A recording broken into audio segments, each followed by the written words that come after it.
Hello students, welcome to the lecture. Dear friends, ये BSc fifth semester physics जो हमारी playlist चल रही है उसका लेक्चर नंबर सेकंड है। फर्स्ट यूनिट हम करा रहे हैं कंस्टेंट मोशन। इससे पहले का जो लेक्चर था यानी कि लेक्चर फर्स्ट, उसके अंदर हमने कंस्टेंट्स के डेफिनेशन और कांस्टेंट मोशन और उसके कुछ एग्जांपल्स हम लोगों ने डिस्कस किए थे। ठीक है, उसके बाद ये लेक्चर सेकंड है। इसके अंदर हम देखने वाले हैं टाइप्स ऑफ कांस्टेंट्स, यानी कि कांस्टेंट्स कितने प्रकार के होते हैं दोस्तों। उसके बारे में हम वन बाय वन करके एक एक को डिटेल में समझेंगे। ठीक है फ्रेंड्स, सो जैसे कि मैंने यहाँ पर साफ साफ लिखा है कि there are four types of constants, यानी का मुख्यतः चार प्रकार के कांस्टेंट्स होते हैं। कौन कौन से होते हैं? पहला है हमारे पास होलोनोमिक कांस्टेंट्स, सेकंड पे है हमारे पास non holonomic constants and third पे है हमारे पास स्क्लेरोनोमिक या स्क्लेरोनोमस कांस्टेंट्स।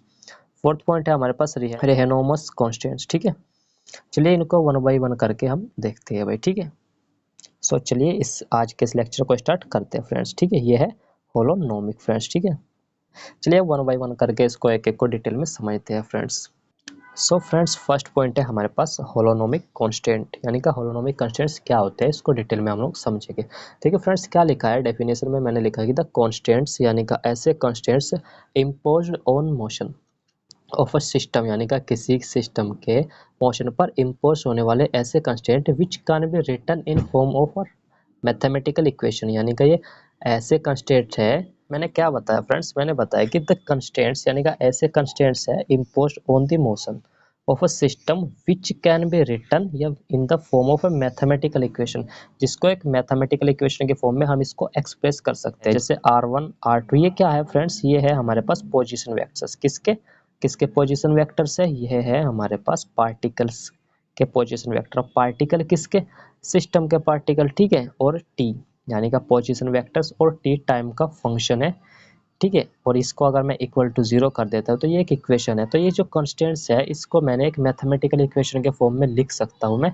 सो ये क्या होता है हमारे पास? इसको हम बोलते हैं होलोनोमिक कॉन्स्टेंट्स। ठीक है फ्रेंड्स, वही मैंने यहाँ पर लिखा है कि हमारे पास R1 vector, R2 vector, Rn vector क्या है हमारे पास? पोजीशन वेक्टर्स है। ठीक है, और टी हमारे पास टाइम है फ्रेंड्स। ठीक है, सो मैंने क्या बताया कि होलोनोमिक कंस्टेंट्स ऐसे कंस्टेंट है जिनको हम मैथमेटिकल इक्वेशन के फॉर्म में लिख सकते हैं भाई। ठीक है, अब चलिए फ्रेंड्स हम देखते हैं इसका एग्जाम्पल। किसका? होलोनोमिक कंस्टेंट्स का। ठीक है भाई, सो फ्रेंड्स एग्जांपल है हमारे पास the motion of rigid body is constant motion. ठीक है ना, यानी का रिजिड बॉडी की जो मोशन है वह कंस्टेंट मोशन है। कंस्टेंट मोशन क्यों है? क्योंकि the distance between any particles, यानी कि किन्हीं भी दो पार्टिकल्स के बीच की जो डिस्टेंस है, किसके पार्टिकल की बात कर रहे हैं? रिजिड बॉडी के पार्टिकल की बात कर रहे हैं। तो उनके बीच की जो डिस्टेंस है वह रिमेन्स कांस्टेंट, वह कांस्टेंट रहती है भाई। ठीक है, सो फ्रेंड्स मैंने इसको डायग्राम की हेल्प से भी समझाया है, कल मैंने एग्जांपल में भी इसको समझाया था भाई। ठीक है, ये हमारे पास कोई रिजिड बॉडी है, ये आयत पार्टिकल है, जेथ पार्टिकल है, ये इनके पोजीशन वेक्टर्स है। जो इनके बीच की जो डिस्टेंस है ना,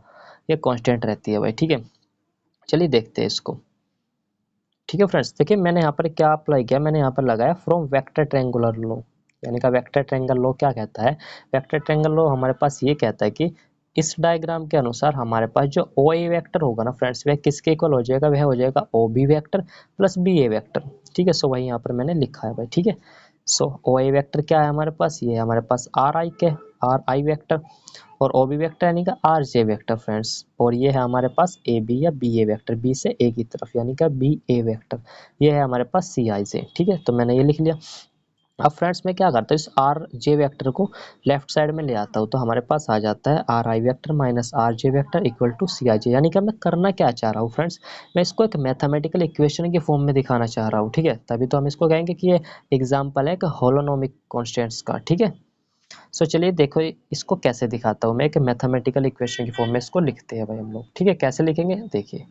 सो फ्रेंड्स मैंने क्या किया, इस आर जे वेक्टर को आर आई वेक्टर की तरफ ले आया मैं लेफ्ट साइड में। मैं बिल्कुल इसको ऐसे कर सकता हूँ। ठीक है भाई, ओके, फिर मैंने क्या लिया, मैंने इसका मॉड्यूलस लिया और मॉड्यूलस का स्क्वायर कर दिया। मॉड्यूलस यानी का मापांक ले सकते हैं हम। ठीक है, सो हमारे पास, ठीक है भाई, फिर हमारे पास इधर सी आई जे वेक्टर का मॉड्यूलस का स्क्वायर यानी का ये किसके इक्वल होता है? हमारे पास ए स्क्वायर। देखिए अगर हमारे पास ऐसा है कि ए के मोड का स्क्वायर यानी का ए का स्क्वायर, या अकॉर्डिंग हमारे पास हो जाएगा सी आई जे का स्क्वायर। ठीक है भाई, इसको मैं लेफ्ट साइड में ले आऊंगा तो ये क्या बन जाएगी? एक इक्वेशन नहीं बन जाएगी क्या?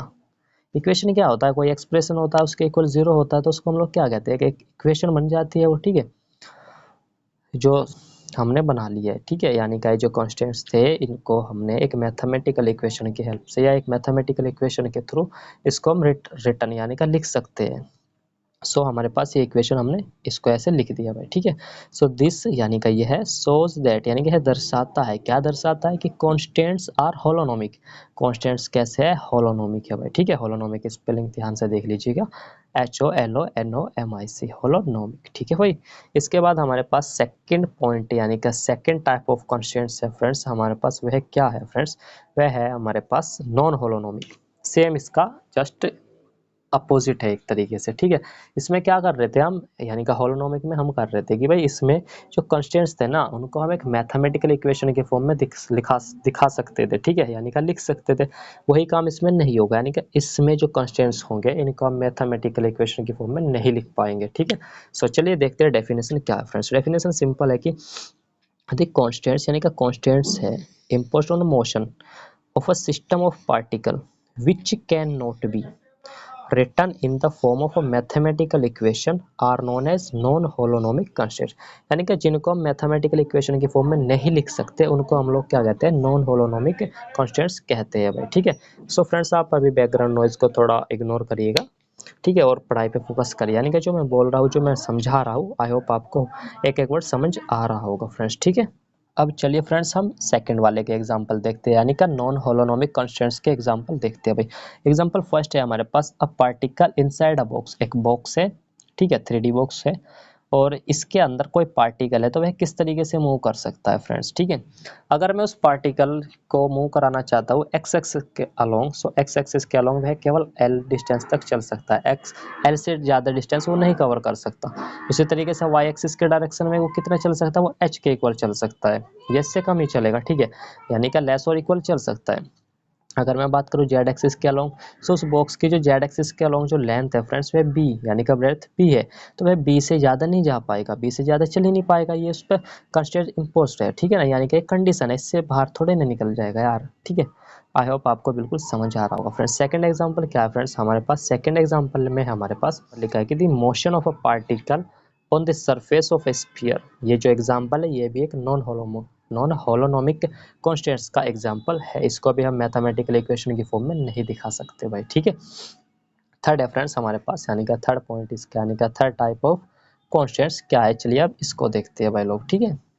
ओके, सो फ्रेंड्स यहाँ पर हमारे पास ये जो थर्ड है इसका नाम है हमारे पास स्केलेरोनोमिक, स्केलेरोनोमिक या स्केलेरोनोमस, ठीक है भाई, स्केलेरोनोमस, ठीक है। ओके, कॉन्स्टेंट्स, तो ये क्या कह रहा है कि ये कह रहा है कि the constants imposed on the motion of a system which are independent of time, ठीक है, यानी का which are independent of time, जो टाइम से बिल्कुल इंडिपेंडेंट है, ठीक है भाई, उसको हम क्या कहते हैं, स्केलरनोमिक कॉन्स्टेंट्स कहते हैं। देखिए फ्रेंड्स क्या है, टोटल 4 टाइप्स ऑफ कॉन्स्टेंट्स है।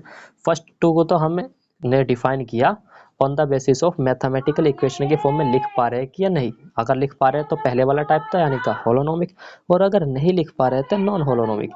अब सेकंड के जो 2 है यानी कि थर्ड और फोर्थ, इनको हम डिफाइन करते हैं on the basis of independency of time, यानी का टाइम पर अगर इंडिपेंडेंट है तो ये थर्ड टाइप हो जाएगा यानी का स्केलरोनोमिक, और अगर ये टाइम पर डिपेंडेंट है, इस पे तो टाइम पर डिपेंडेंट नहीं है यानी कि टाइम पर इंडिपेंडेंट है, और अगर टाइम पर डिपेंडेंट है तो ये बन जाएगा फोर्थ टाइप हमारे पास, ठीक।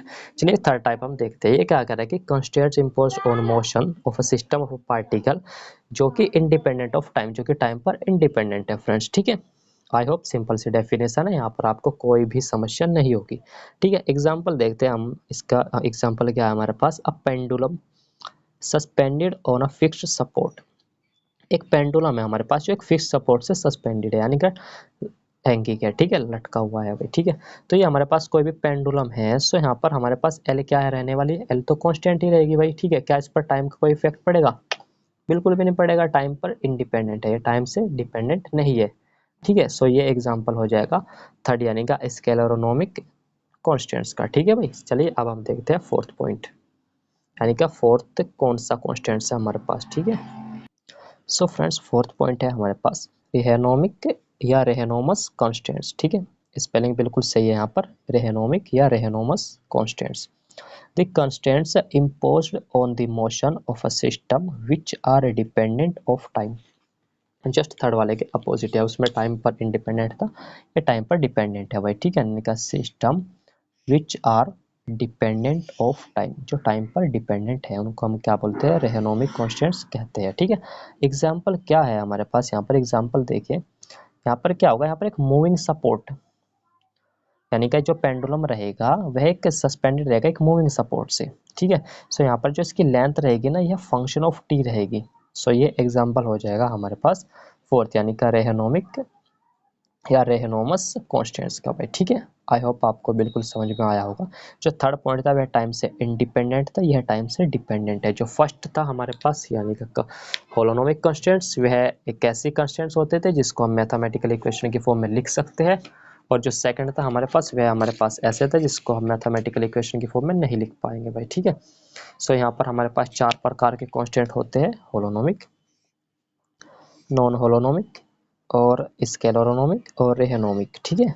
सो आई होप आपको ये बिल्कुल क्लियर हो गया और इनके रिगार्डिंग आपको कोई डाउट, कोई दिक्कत, कोई समस्या नहीं होगी, ठीक है भाई। सो फ्रेंड्स, इससे रिगार्डिंग जो पीडीएफ है, जो पीडीएफ नोट्स आपको कहाँ मिलेंगे, वो आपको टेलीग्राम चैनल पर मिल जाएंगे, उसकी लिंक आपको डिस्क्रिप्शन बॉक्स में मिल जाएगी। जो कंप्लीट प्लेलिस्ट है उसके लिंक भी आपको इसके वीडियो के नीचे डिस्क्रिप्शन बॉक्स में मिल जाएगी। सो आप वहाँ से जाकर कंप्लीट प्लेलिस्ट देख सकते हैं भाई, ठीक है। सो फ्रेंड्स, ये आज के इस लेक्चर को हम लोग यहीं तक रखते हैं। और हाँ भाई, एक और बात बोलनी है, देखिए अगर कोई भी स्टूडेंट्स है जो बीएससी मैथमेटिक्स या फिजिक्स जो पढ़ रहा है, जिसके पास ये सब्जेक्ट है, सो आप उस तक हमारे इस चैनल को शेयर कर सकते हैं भाई, ठीक है। सब्सक्राइब कर सकते हैं, अगर आपको आने वाले वीडियो सबसे पहले चाहिए तो आप इसको सब्सक्राइब कर सकते हैं। वीडियो अच्छी लगी है, समझ में आया हो जो मैंने समझाया, तो आप इसको लाइक कर सकते हैं, और अगर आपको बिल्कुल अच्छी नहीं लगी है तो आप मत करना भाई, ठीक है। तो ठीक है, आज की वीडियो को यहाँ तक रखते हैं। Thank you very much.